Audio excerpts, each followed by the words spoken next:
You're listening to The Real Short Box, a comic book podcast made for geeks by geeks.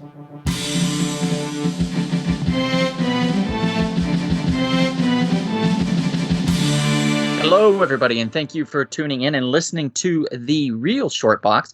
My name is Donald, and with me here today is a very special guest. We have comedian Reza Asgari. Reza, go ahead and say hello.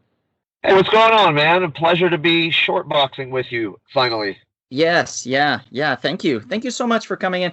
Reza's a great guy that I ran into at a comic book shop a while back, and we became good friends, and I'm glad to have you on finally. Yes, absolutely. We're going to have a good time. I love listening to you guys, so it's nice to be a part of it. Thank you. Thank you so much for saying that. I really appreciate it. And tonight's special is something that I kind of came up with the general idea, and then you took that ball and you ran with it, and you ran so far that we had to change the title because this is some deep mining. This is what we are going to call Holiday Oddities, and that will be the proper name. Yeah, films, television, and movie-wise that are holiday related that you might not have heard of, that are just simply bizarre, heartwarming, and flat-out weird as hell. So with that, I think we have numero uno on the list, Reza, that you were chomping at the bit to get at, and what one is that? Well, indeed, the first one we have to start out of the gate with is the Star Wars Christmas special, because I feel that's the most familiar to people, and it's just absolutely ridiculous. And it was one of those things that George Lucas tried to hide and just couldn't because of the internet. Yeah, that's true. Somebody came out and they broke out with a copy of it, and it was all over from there. They had VHS technology back then. People recorded it, and unfortunately, it made its way out. Yep. And it's one of those things that should be a part of Star Wars canon, because it's got some cool stuff in there. Like at one point, for no reason, in the middle of it, it switches to a cartoon and tells you like the origin story of Boba Fett. Like, cool, but what? Yeah, and that's actually his first appearance, if I recall, as well. Like the first time, yes, besides some random parade that he appeared in costume, which was his absolute first appearance ever. This is his first on-screen appearance in this animated little short that's inside this Star Wars holiday special. It is. It's the first time you get to see him, and it just kind of comes and goes with no explanation, like the entire thing. Yeah, the general plot is essentially they're trying to get Chewbacca home to celebrate Life Day, which they never explain what it is. Like, they never tell you what Life Day is. Right. And one of my we're left favorite... to guess if it has to do with the tree or not, but I assume it does.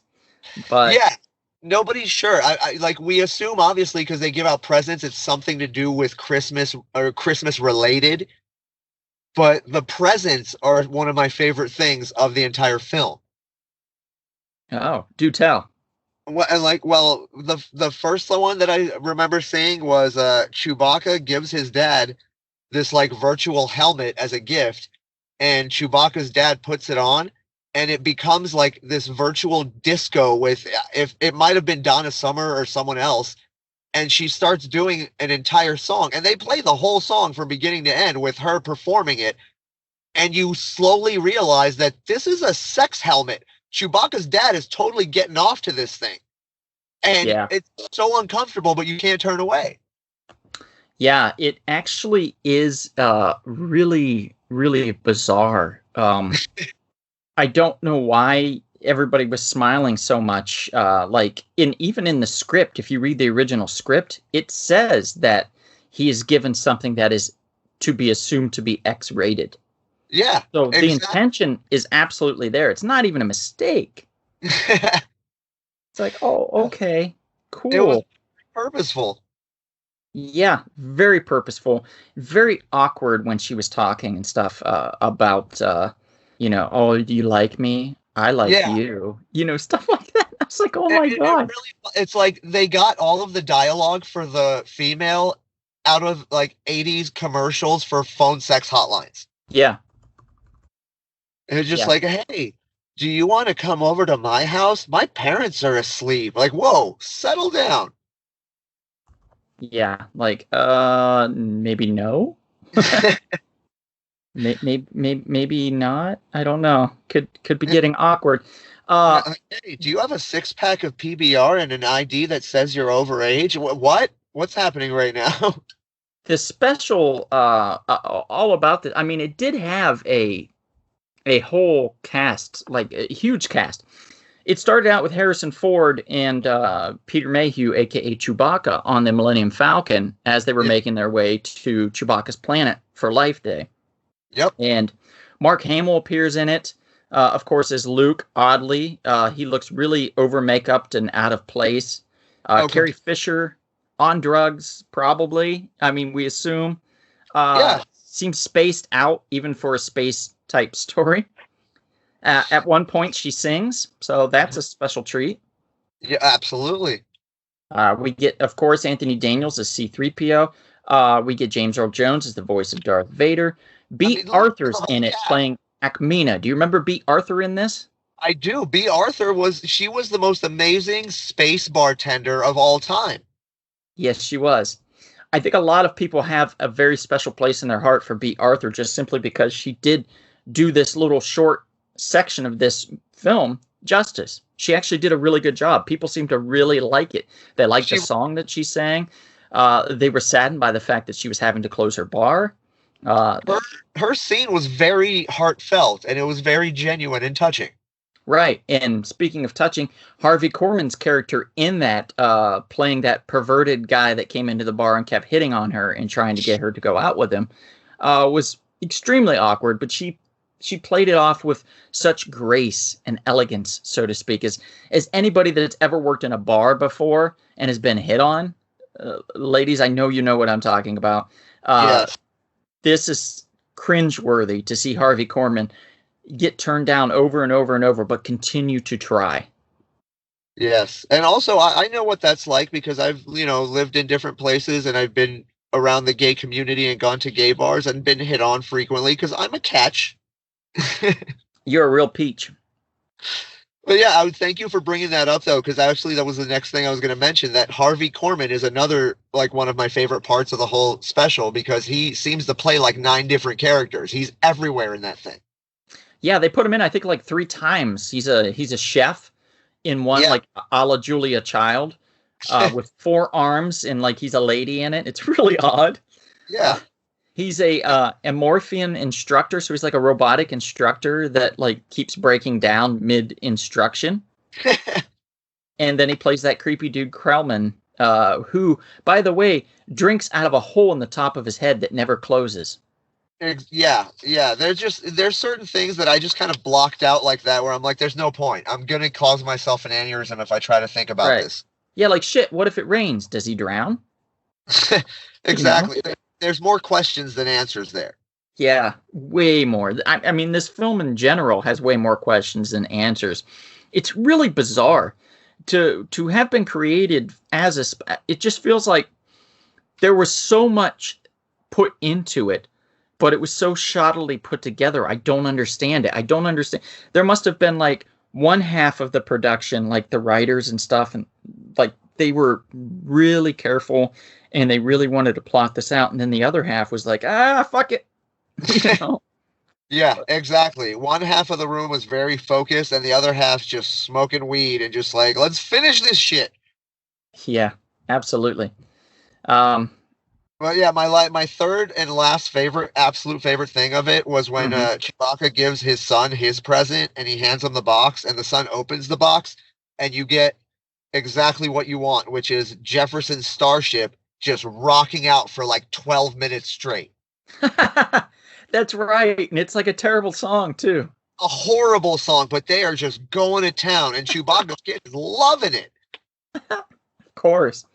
So many advertisements for things and people and stuff. It's really just a super bizarre thing to behold. If somebody hasn't seen it, highly recommend you try to watch it, or at least check out some of the clips on YouTube because it's phenomenal. It's a special treat for sure. And why it holds a special place in my heart is because it showed up 6 months after I did. It came out the same year that Reza did. Really? Came out in, what was it, 78, I believe? 78, yes. Yeah. It preceded me by a little bit, by like a year. So, but I allow it. Oh, you youngins. Yeah. Yeah, I'm so young. Um, well, I think we should probably move on to the next one. We're never going to get to any of these other ones. What do you have next on your list? Well, I'll go to one that's a little bit more bizarre that probably people aren't familiar with. From 1964, we have the Magic Christmas Tree. Now, that one's about a boy that climbs a tree to save a witch's cat and finds himself thrust into a fantasy adventure to save Santa. Is that correct? Yes, indeed. And he agrees to help her after she tells him that her cat's name is Lucifer. I'm like, there's a red flag right out of the gate. Yeah, well, witches probably would have cats named Lucifer or Satan or the devil or Beelzebub or whatever. Yeah, that makes sense. Total. You would assume. But yeah, so like she ends up giving him a magic ring and tells the kid that if he plants some seeds, that magic tree is going to grow. So he pretty much does that because, you do what a witch tells you. Yeah. And then Thanksgiving comes around, so he performs a spell, and the tree starts growing overnight. And his dad tries cutting it down, but he can't because it's a magic tree. Of course it is. So yeah, like eventually, the usual story, the tree comes to life, gives him a bunch of wishes, and the kid, the best part about it is you're like, this is a nice Christmas tale. He gives him wishes. He's going to wish for world peace and it's going to be a Christmas story. Absolutely not. The first thing he wishes for is a full hour of complete and utter power and control. Oh, shit. Yeah. This That's went his dark. first wish. And he immediately starts abusing that power. Like he starts going to town like he's Trump on the last days of his presidency. Oh, my God. Okay. I mean, yeah, he's abusing left and right. And then, of course, his next wish, because he's a selfish little prick, is he wants Santa Claus all to himself for no one else. Wow. Seriously. Now to hang out with him or just like in general, like gifts and things? Wants Santa. Like nobody else gets presents and Santa doesn't, like no more Christmas for anyone else. It's just for Mark now.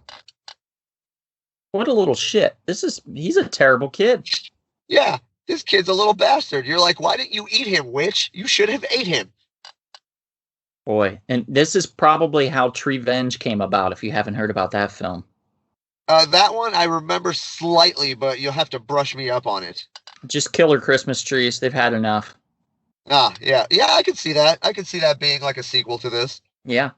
Just took a But while. yeah, thankfully, eventually, he comes around because he realizes he's a prick and he's making everybody else unhappy. So his third wish is to give Santa Claus back to everybody else. But the best part about it all is that he wakes up on Christmas thinking that he restored the world back to right. Nope. Turns out it was all just a dream. None of it actually ever happened. They went the Dallas route. It was all a dream. They took the lazy writers out, as we all like to say. Wow. Yeah, no thank you. Hard pass for me on that little shit. I mean, after everything that happened with this dickhead Mark, like, the writers are just like, how do we end this? I don't fucking know. He either has to die or it was just all a dream. Yeah, those they were don't their want to. only options. We can't kill a kid. Can we kill a kid? I don't know. Can we kill a kid? I don't think we can. It's a dream. After the first hour of that story, I think everybody should agree that Mark needs to die. That kid's a little fucker. Yeah, I don't think anybody would have argued it, but probably the parents maybe. I don't know. Even then, they might be like, now, children, I want you to know that this is a lesson. You need to behave or you'll die. That could be a new thing we can start. Make that a new Christmas tradition where we get our kids to watch the Magic Christmas Tree. And at the end of it go, remember that or you'll die. Yeah. That's a good lesson for the little children to learn. What do you have next? Well, another one of my all-time favorites that I like to watch at least like once a year is a classic Scrooge that we're all familiar with Bill Murray. Ah, yes. Love that film. Always a great film. Always a great story. I mean, how do Basically, you not it's love it? just the Christmas Carol retold for our times with Yeah, a shittier Scrooge, I guess. exactly. It was basically the Christmas Carol remade to fit the late 80s.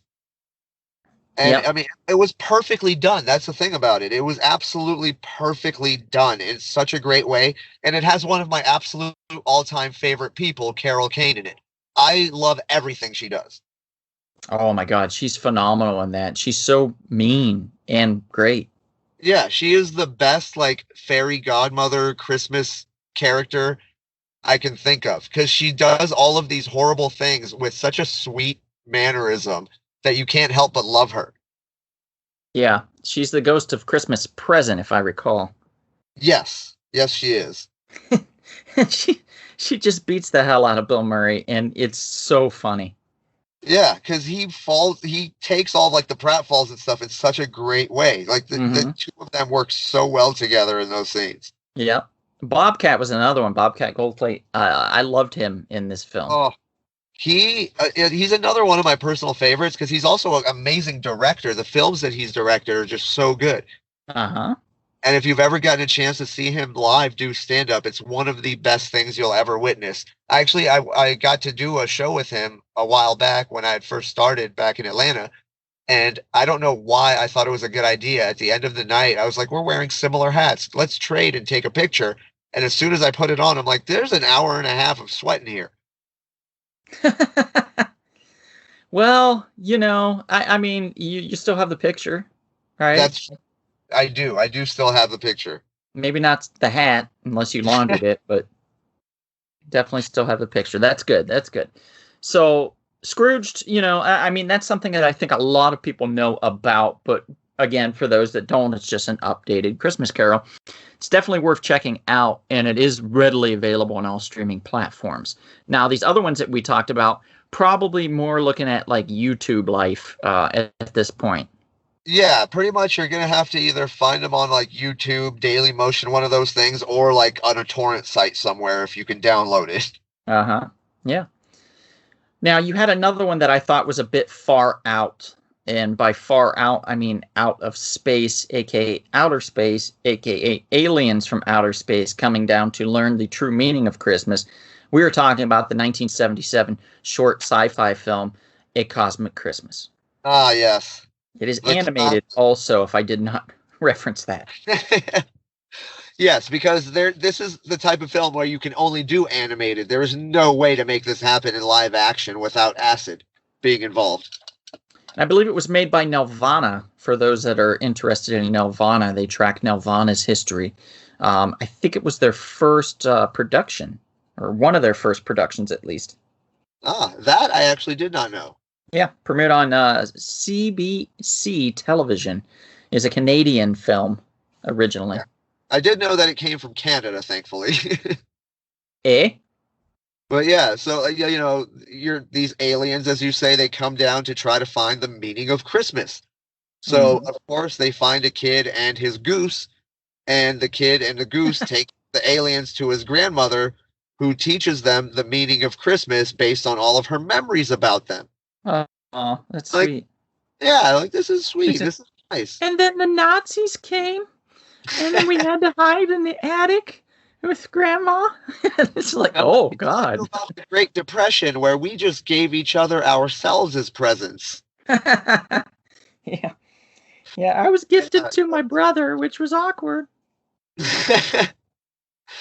Yeah, how do you re-gift that? I don't know. I don't want to be involved in that one, let me tell you. Yeah, like the aliens are touched by this. It's a sweet, touching moment. The grandma's like being all sweet about Christmas, and everything's going nice until the town bully steals the kid's goose. Of course, as Yeah. bullies do. So, in the attempts to rescue his goose, unfortunately, this poor kid Marvin falls through an ice lake, and the Right. goose owner, Peter, trying to rescue him, he goes and they go and get the aliens. So, they're like, the aliens are the only ones that can help these kids. And Yeah. they promised, obviously, to not interfere with anything on Earth because, aliens apparently have the same rules as time travel. I don't know how it works. Yeah, they're like the Watcher. Yeah, like we can watch stuff, we can't touch it, or all of a sudden it'll change the course of history. It's like going into a strip club, Yeah. You But can it's go like in it puts and them in a dilemma because they're like, do we help this kid or do we finish learning the meaning of Christmas? right. And by helping this kid, they do learn the true meaning of Christmas. Am I correct? You are correct. Yay! Because by helping both of the kids get out of the ice, they find out that the town bully actually stole the duck, or the goose rather, not because he was a dick, but because he didn't have any food and he wanted something to eat. But he knew it was that kid's pet, right? He did, but when you're starving, got to do what you got to do. There's like no other geese out there in the woods. He's got to steal. Okay. I get it. I guess.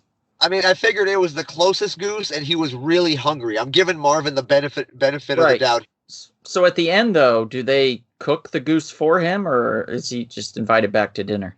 No, he just finds out that that's a really sad story, and he invites Marvin back to dinner, and the aliens come to dinner, and in the spirit of forgiveness, they all learn the true meaning of Christmas.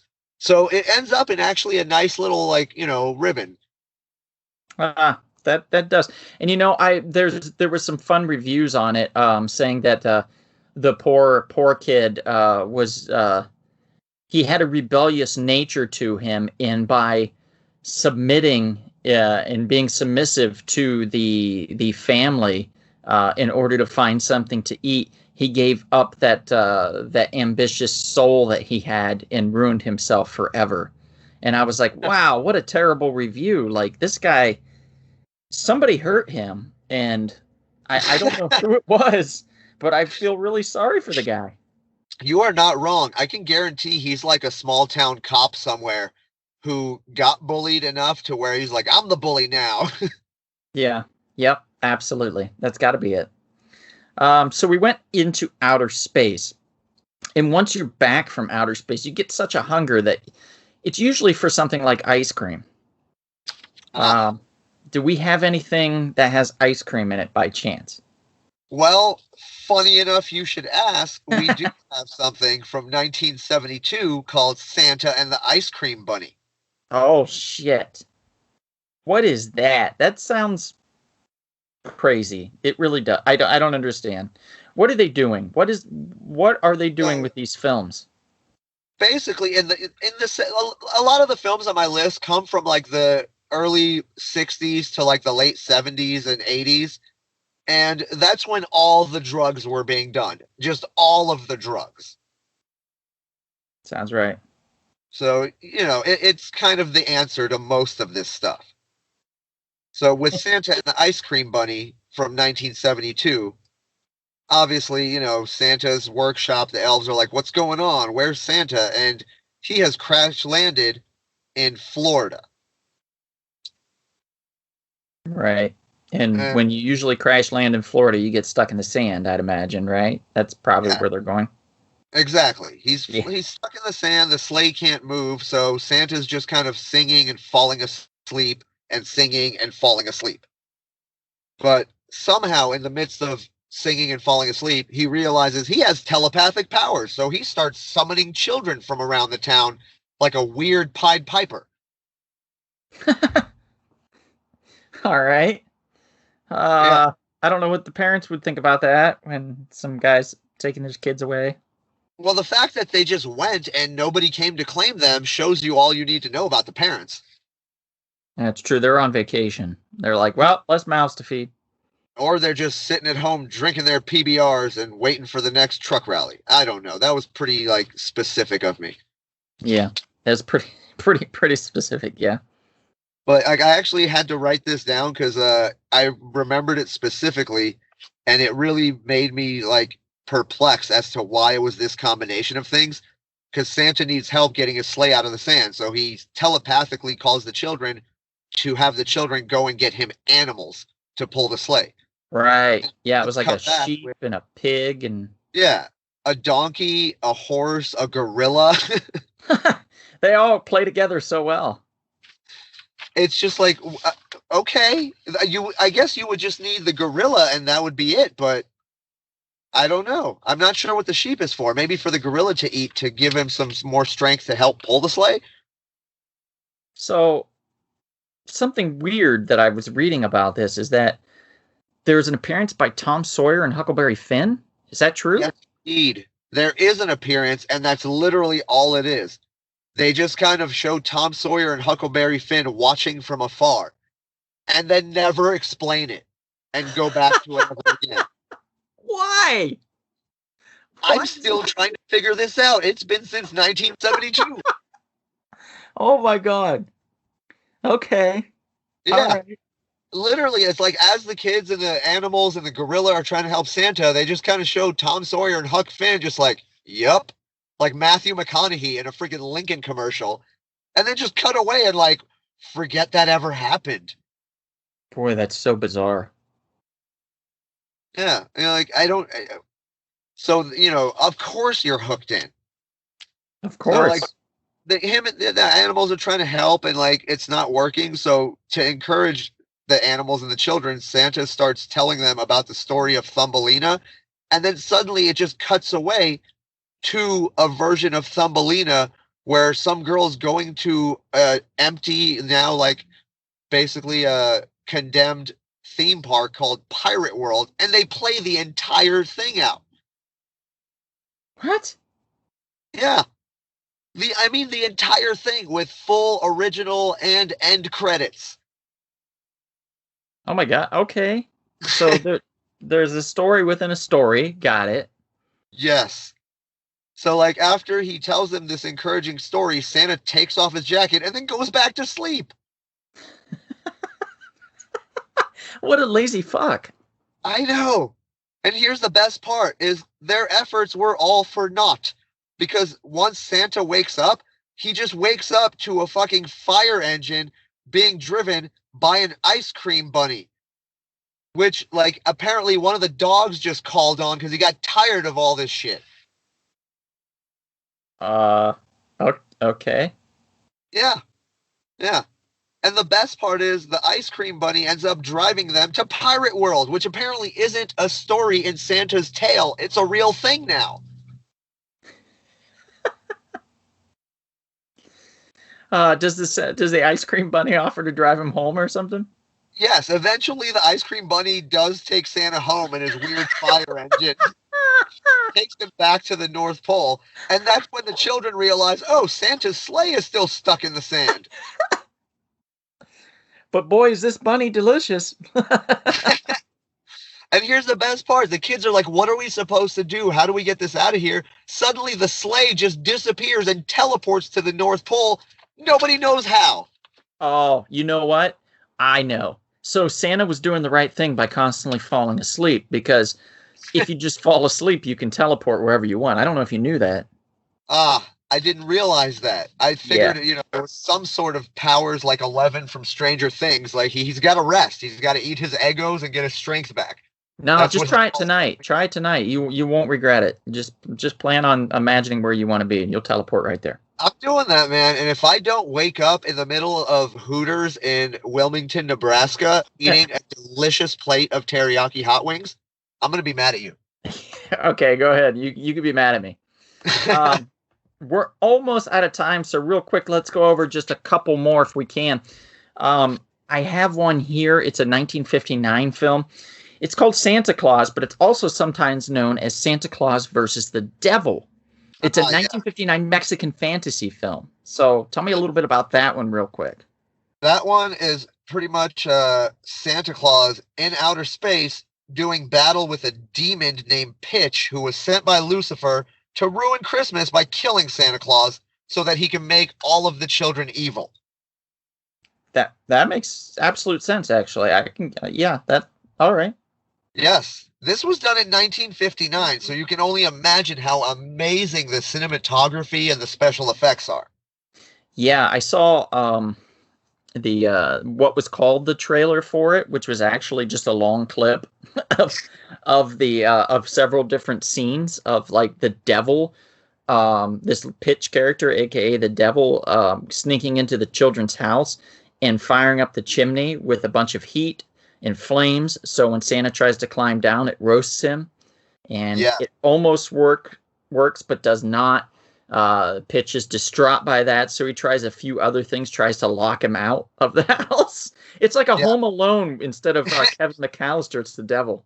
Yeah, exactly. Like Lucifer conjured up this evil demon and was like, all right, go to Santa Claus's house and put a hot iron on the door. Yeah, it's like, okay, cool.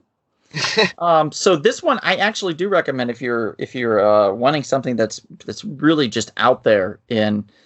I'd make it a drinking game. I definitely would. Every time there's some stupid thing done. Actually, no, you die. Don't make it a drinking game. Just start it drunk and get sober near the end. You'll be all right. I would recommend making it a reverse drinking game where you just take one drink off of your calendar for every weird thing that happens. For alcoholics, this will be a great way to sobriety. That is a really good idea, actually. So maybe try that. I don't know, but we've got one more here that we can quickly mention. This one, I think a lot of people probably know this just specifically because they did this episode. I know for sure on I think it was a Mystery Science Theater 3000, and it's Santa Claus Conquers the Martians. It's a 1964 science fiction comedy. Very loose on the comedy, I will say. But my favorite things, there's a lot of interesting stuff about it too, because it's got Pia Zadora when she was 11 years old as one of the Martian children. Odd, but okay. It's actually, I found out this fun fact while I was reminiscing and looking this up. It was the first ever documented appearance of Mrs. Claus in a movie. Oh, yay. Wow. Yeah. They got a first thing. That's great. Yeah, it showed up like a month before Rudolph the Red-Nosed Reindeer. It had a budget estimated at $200,000, by the way, which definitely shows. Yeah. The Martians are very, very poorly done. I don't understand it, but good on them. They were one step away from essentially being the green paper plate stapled head guys from Star Trek. Yeah, pretty much. This film, I think you can find the Mystery Science Theater 3000 episodes probably on YouTube, as well as some other streaming platforms, maybe Netflix or something, Amazon Prime. This film, though, I'm pretty sure you can find it for free on Tubi TV, which is a free streaming platform that you can watch. It does have commercials, but it does have a lot of movies for free, and you can check it out there. Anything else you want to mention about this movie? Just the fact that it's absolutely nuts because, the whole point of them is trying to get their kids to somehow learn about the spirit of Christmas because they watch too much TV from Earth, and it's always about a news show that interviews the real Santa Claus. Okay, that makes sense. Yeah. Yeah. So, essentially they just say we need a Santa Claus type of figure here, so they travel around Mars trying to find the right person and apparently run into a lot of fake Santa Clauses. It is kind of fascinating that they said that it was too much pop culture influence that were making the Mars children lazy, and they needed Santa to kind of inspire them. And that was a little bit of like nice kind of foreshadowing. Yeah, absolutely. It really kind of, they might as well say social media, pop culture, social media, it's all in the same vein. In fact, if they redid this film, I wouldn't be surprised. Also, if you like just silly words, watch it for the names. They got alien characters called Kimar and Voldar, Stabbo, Shim, Dropo. Yeah, and Klutzo and Sneezy and Dopey and the beat goes on. Yeah, the list goes on and on and on. Well, I think we're going to have to call it there. Reza, thank you so much for being on today. It was an absolute pleasure. Absolutely, man. It was my pleasure to be on here with you. Your voice is just soothing. My dulcet tones are, they're quite soothing. What I like about my friend Donald, snow on the roof and fire in the oven. Yeah, buddy. All right. Well, thank you for being a part of this. By the way, I know that you know this, but others may not. That you can find our social media on Facebook, Instagram, and Twitter for The Real Short Box. We are available on YouTube. We do a live podcast usually once a week on Mondays around 7:30 p.m. Pacific time. We've been doing that for a while. We will continue to be doing that for a little while longer while this pandemic stretches on and on and on. We do have plenty of podcast platforms. We're on Blueberry, Stitcher, Spreaker.